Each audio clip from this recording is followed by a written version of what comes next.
ഈ ഇലയിൽ റോസാപ്പൂ ദുർഗാദേവിക്ക് സമർപ്പിക്കൂ. ജീവിതം മാറി മറിയും. റോസാപ്പൂവ് സ്നേഹത്തിൻ്റെയും വാത്സല്യത്തിൻ്റെയും പ്രതീകമായി കണക്കാക്കപ്പെടുന്നു. വാസ്തുശാസ്ത്രത്തിലും റോസാപ്പൂവിന് വലിയ പ്രാധാന്യമാണ് കൽപ്പിച്ചു നൽകിയിരിക്കുന്നത്. വാസ്തുപ്രകാരം നിങ്ങൾ റോസാപ്പൂക്കളുമായി ബന്ധപ്പെട്ട ഈ പരിഹാരങ്ങൾ ചെയ്യാൻ തുടങ്ങിയാൽ വീട്ടിൽ സന്തോഷവും സമാധാനവും വരും.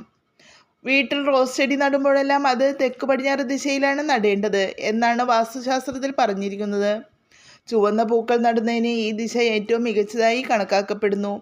ഈ ദിശയിൽ ഒരു റോസ് ചെടി നടുന്നത് ഗൃഹനാഥൻ്റെ അന്തസ്സ് വർദ്ധിപ്പിക്കുന്നു. പ്രണയ ജീവിതത്തിൽ പ്രശ്നങ്ങളുള്ളവർ കിടപ്പുമുറിയിൽ ഒരു ഗ്ലാസ് പാത്രത്തിൽ വെള്ളം നിറച്ച് ഇതിൽ കുറച്ച് റോസ് ഇതളുകളിട്ട് സൂക്ഷിക്കുക. ദിവസവും ഈ റോസ് ഇതളുകളും വെള്ളവും മാറ്റണം. ഇങ്ങനെ ചെയ്യുന്നതിലൂടെ നിങ്ങളുടെ പ്രണയ ജീവിതം വീണ്ടും റൊമാൻറ്റിക് ആകും.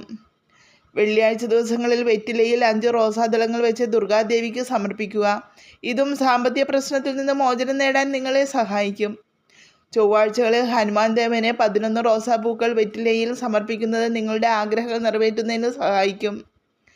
കുടുംബജീവിതത്തിൽ പ്രശ്നങ്ങളുണ്ടെങ്കിൽ എല്ലാ വെള്ളിയാഴ്ചയും ലക്ഷ്മി ദേവിക്ക് വെറ്റിലയിൽ റോസാപ്പൂ സമർപ്പിക്കുക. ഇതുമൂലം നിങ്ങളുടെ സാമ്പത്തിക പ്രശ്നങ്ങളും അവസാനിക്കും എന്നാണ് വാസ്തുവിൽ പ്രതിപാദിച്ചിരിക്കുന്നത്.